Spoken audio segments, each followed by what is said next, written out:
روزے کی نیت کیسے کی جاتی ہے؟ اگر سحری میں آنکھ نہ کھلے تو روزے کا کیا حکم ہے؟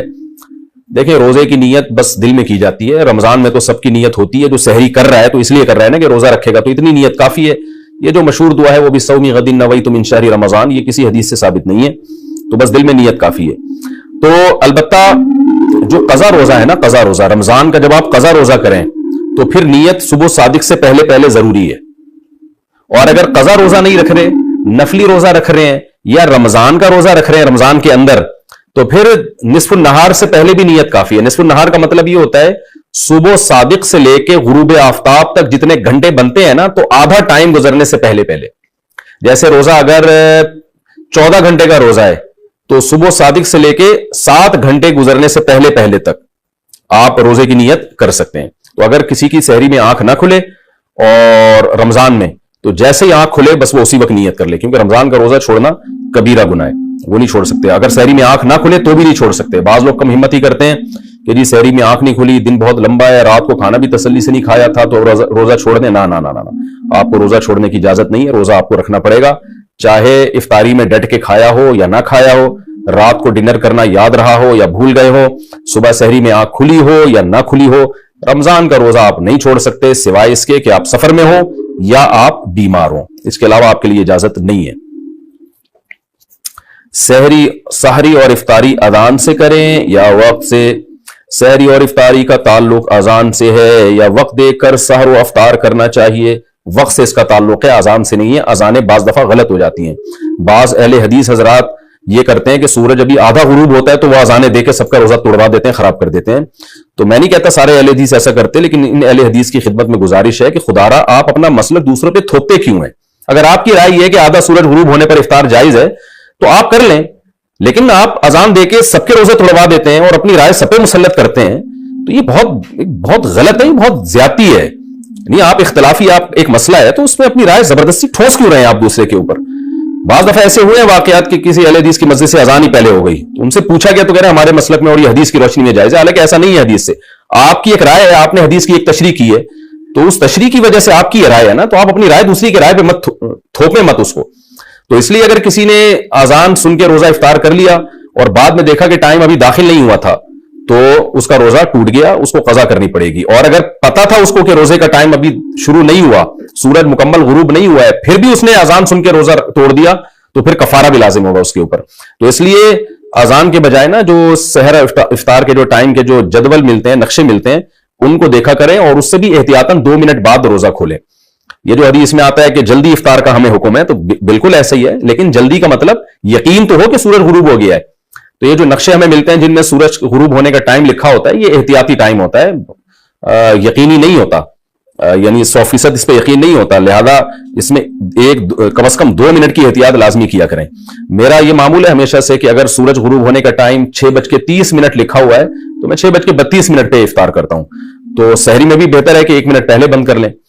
تو اس لیے اس میں احتیاط کے پہلو کو پر عمل کرنا چاہیے. ہاں، اگر آپ نے کئی بار تجربے کے بعد دیکھ لیا کہ ہماری مسجد کی اذان صحیح ٹائم پہ ہوتی ہے، جو غروب آفتاب کا ٹائم لکھا ہے اس سے 2 منٹ بعد ہوتی ہے، تو پھر آپ اذان پہ افطار کر لیں. میں جہاں رہتا ہوں یہاں ہم نے مؤذن کو پابند بنایا ہوا ہے کہ بھائی جو غروب آفتاب کا ٹائم ہے، جو ایگزیکٹ ٹائم ہے نا، اس سے 2 منٹ کے بعد آپ نے اذان دینی ہے.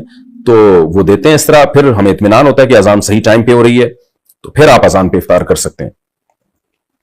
سارا دن محنت کی ہے تو 1-2 منٹ میں کیا جلد بازی کر کے کیا کر لیں گے بھائی؟ کیوں اپنے روزے کو مشکوک بناتے ہیں؟ سحری کے وقت میں اختلاف، عوام کیا کرے؟ سحری کے وقت میں اختلاف کے بارے میں رہنمائی فرمائیں. عوام اس اختلاف میں کیا کرے؟ جی ہاں، سحری کے وقت میں یہ اختلاف ہے کہ 18 ڈگری پہ سحری کا وقت ختم ہوتا ہے یا 15 ڈگری جب سورج آ جاتا ہے.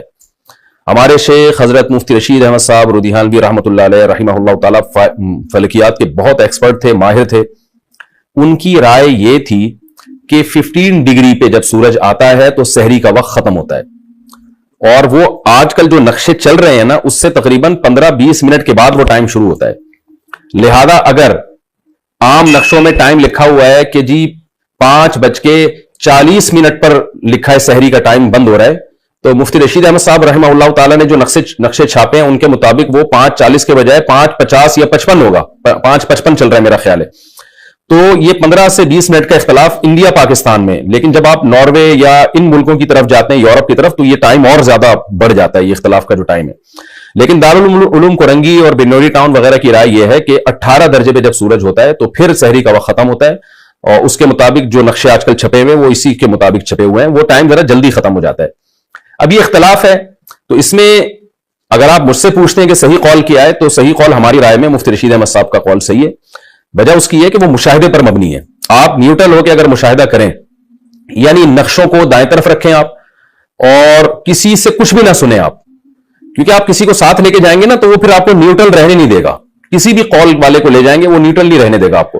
آپ نے بالکل نیوٹرل ہو کے آپ چلے جائیں کسی ایسے گاؤں دیہات میں جہاں مطلع صاف ہو، اور آپ دیکھیں صبح صادق کا ٹائم خود دیکھیں. کسی بوڑھے کو لے جائیں جو صبح صادق دیکھ کے بتاتا ہو کہ صبح صادق کب ہو رہی ہے اور صبح کاذب کب ہو رہی ہے، اس کو یہ اختلافات کا نہ پتا ہو. بالکل نیوٹرل آدمی کو آپ لے کے جائیں تو، اور وہ مشرق کی طرف دیکھے تو ایک روشنی پہلے جو ہے وہ ایسے لمبی عمود میں آئے گی، یہ صبح کاذب کہلاتی ہے، جھوٹی صبح.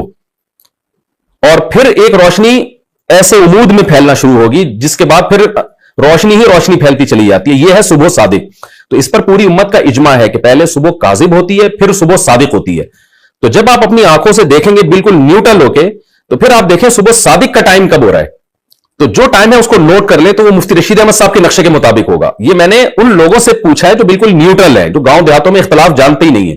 تو آپ کہیں بھی دنیا میں جائیں گے نا تو اس طرح سے آپ کو پتا چل جائے گا. لیکن بہرحال اختلاف ہوتا ہے. دوسری طرف بھی علماء ہے تو ان کی ایک رائے ہے.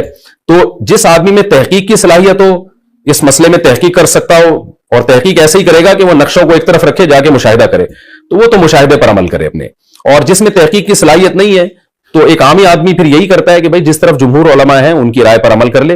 اور احتیاط والی رائے پر، احتیاط والی رائے یہ ہے کہ آپ سحری تو کر لیں دارالعلوم کورنگی کے نقشے کے مطابق، سحری یعنی جلدی روزہ بند کر لیں آپ، اور فجر کی نماز آپ مفتی رشید احمد صاحب رحمۃ اللہ علیہ کا جو نقشہ ہے اس کے مطابق پڑھیں، یعنی 15 منٹ لیٹ پڑھیں آپ.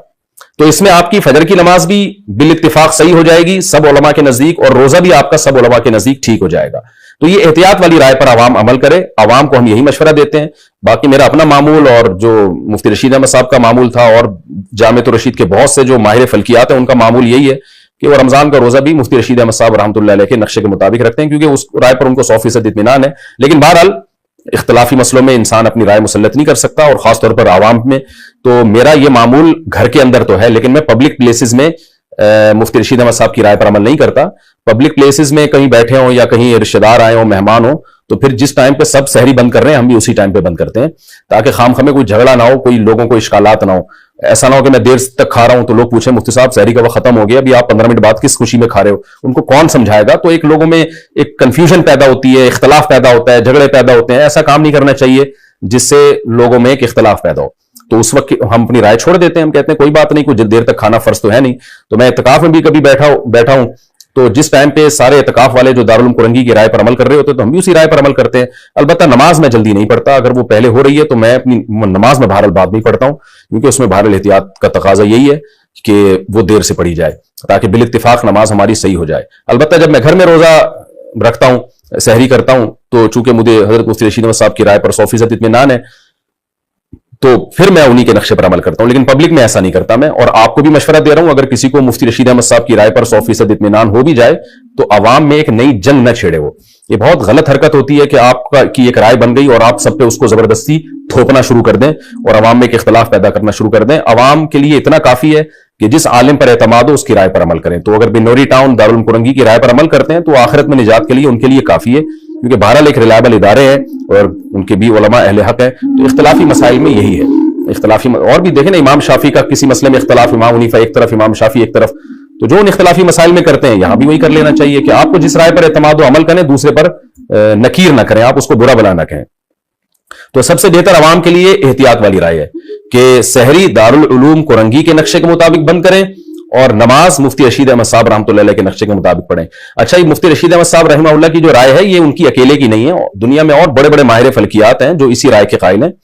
اور موبائل میں اپلیکیشن میں بھی ایسا ہے کہ آپ جب نارتھ امریکہ کے ادارے کی جو تحقیق ہے صبح صادق کی، وہ جب اپنے موبائل میں ڈاؤن لوڈ کریں گے تو وہ مفتی رشید احمد صاحب رحمۃ اللہ علیہ کی رائے والی رائے ہی کو